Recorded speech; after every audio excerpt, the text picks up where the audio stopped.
네, 안녕하세요. 김용필의 동포세계입니다. 오늘은 9월 24일 금요일입니다. 네, 오늘을 또 주요 신문에 어떤 기사가 났는지 좀 여러분들에게 좀 주요 관심을 가질 만한 내용을 좀 추려서 여러분들에게 말씀을 드리도록 하겠습니다. 주요하게 관심 갖는 게 이 전기료 인상이 8년 만에 이루어진다는 그런 기사였습니다. 이와 더불어서 뭐 우유값도 오르고요. 그래서 다방면으로 이 10월 중에는 물가 상승이 연중 최고치에 달할 것이다라고 하는 되게 반갑지 않은 그런 뉴스가 아닌가 생각이 드는데요.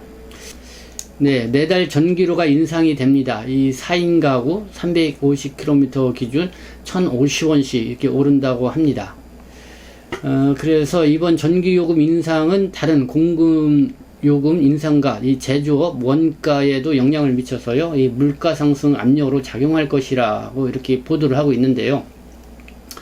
이번에 이 8년 만에 이렇게 전기가 값이 오른 거에 관련돼서 이 언론들도 바라보는 시각이 크게 좀 달랐습니다. 이 경향신문 같은 경우는 그동안의 국내 전기료가 지나치게 낮아서 이 시민들의 전기 소비 자체를 이끌어내지 못했다. 그래서 이번에 전기료 인상은 불가피한 것이었고, 그리고 왜곡된 이 전기요금 체계의 정상화 또 현실화를 이끄는 계기가 되기를 바란다 하면서 이렇게 사설로 이렇게 논평을 내기도 했습니다. 이와 관련돼서 이번 전기료 인상과 관련돼서 이 정치권에서는 이 탈원전, 이 청구서이다, 뭐 이렇게 비판의 목소리가 나오고 있다는 것을 또 국민일보가 전했는데요. 이 업계에서는 이 치솟는 물가를 더 자극할 수 있다는 또 우려의 목소리도 나오고 있습니다. 이 중소기업계하고요, 소상공인들, 전기요금 인상에 깊은 우려를 나타내고 있다. 이 국민일보가 전하고 있습니다. 이 중소기업 중앙회는 성명을 냈습니다. 이 제조 원가에서 전기료 비중이 15%에 이르는 뿌리 중소기업의 어려움이 가중이 되고요. 현장 충격이 불가피할 것이다. 그리고 또 중앙회는요, 중소기업 전용 요금제 등의 제한이 필요하다. 이렇게 주장을 했습니다.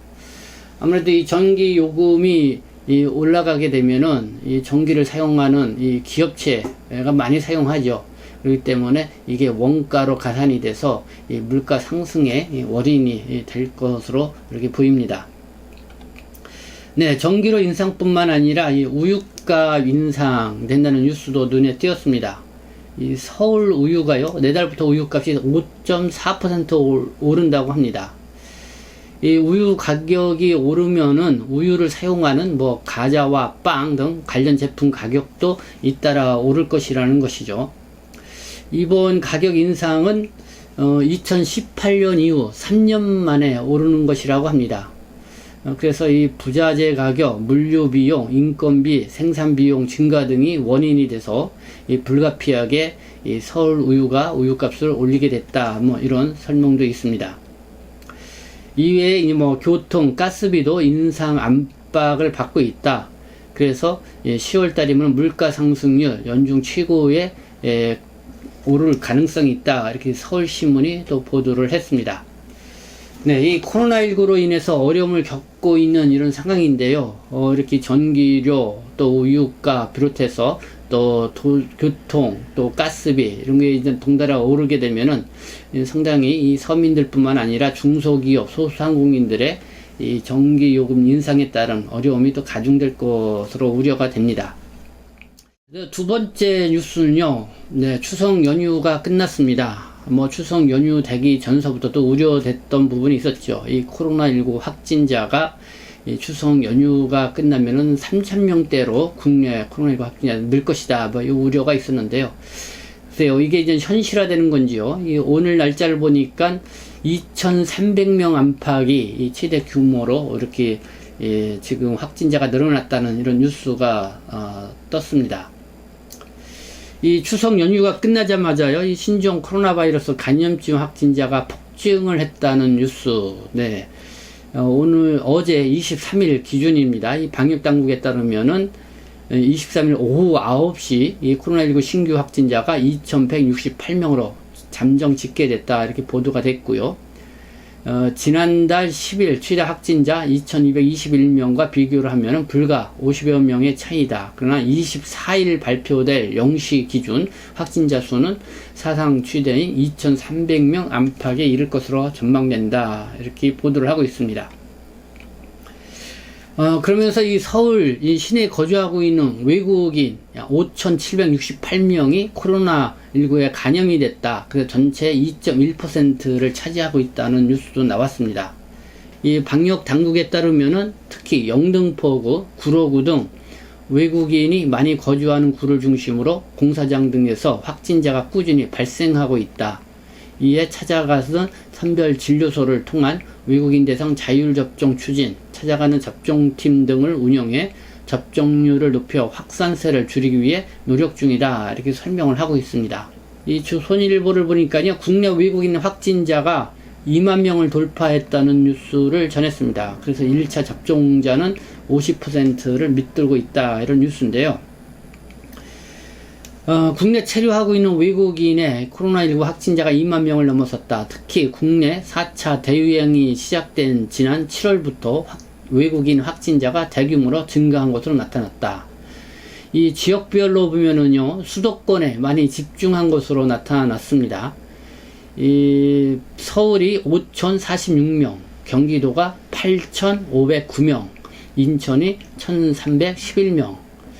그래서 이 전체 확진자 중 72%, 그러니까 국내 외국인 확진자 중 72%가 이 수도권 지역에 있습니다. 네, 경기도가 8,509명, 그 다음에 서울이 5,046명, 이렇게 집계가 된 걸로 이렇게 의원실에서 발표를 했는데요.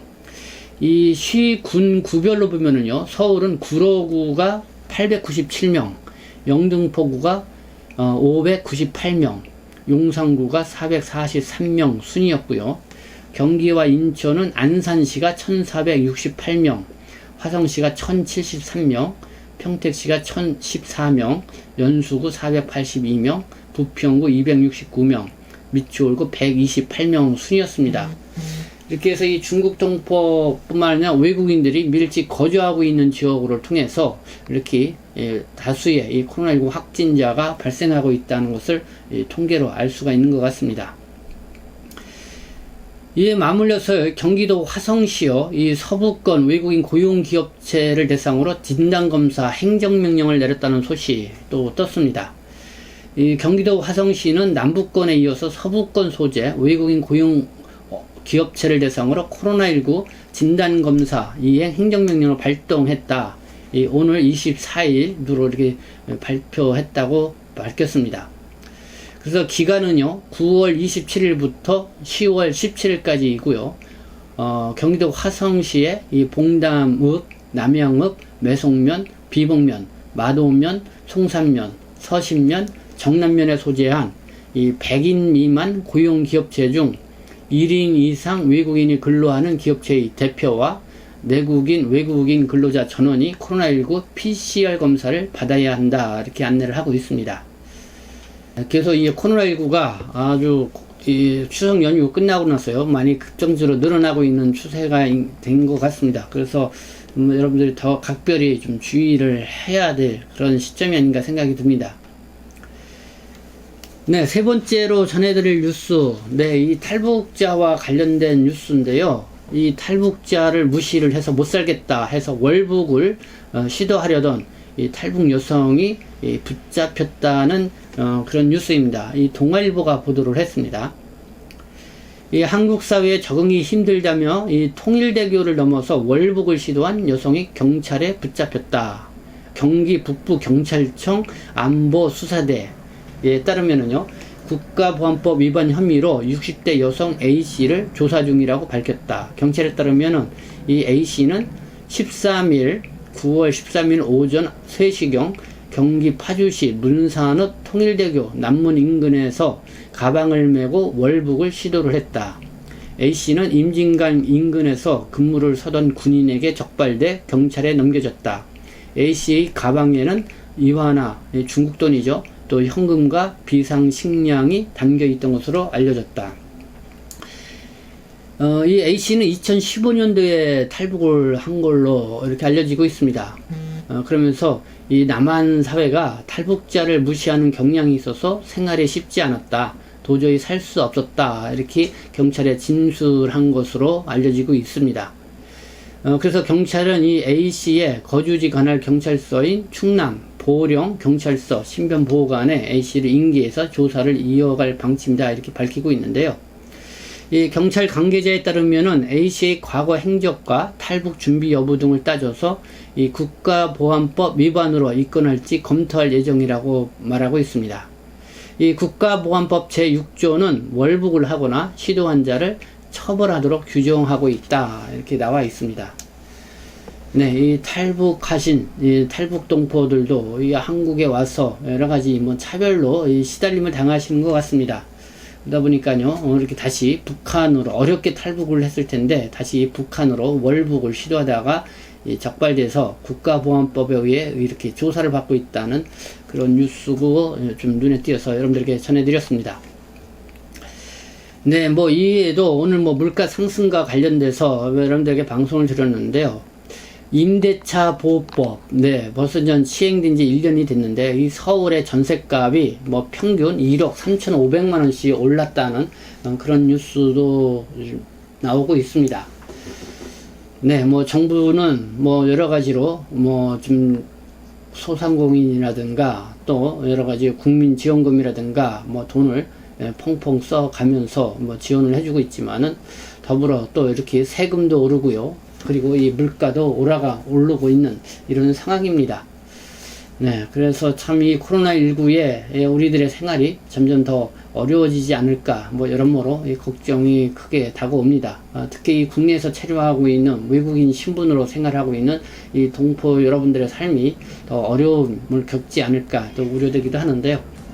그런 가운데 이 코로나19, 네, 지금 확진자가 많이 나오고 있다는 소식도 알려드렸는데, 우리가 특별히 더 조심하고 조심해야 될 것 같습니다. 이 마스크 착용, 그리고 방역 수칙 준수하면서 안전한 생활을 하기를 다시 한번 기원하겠습니다.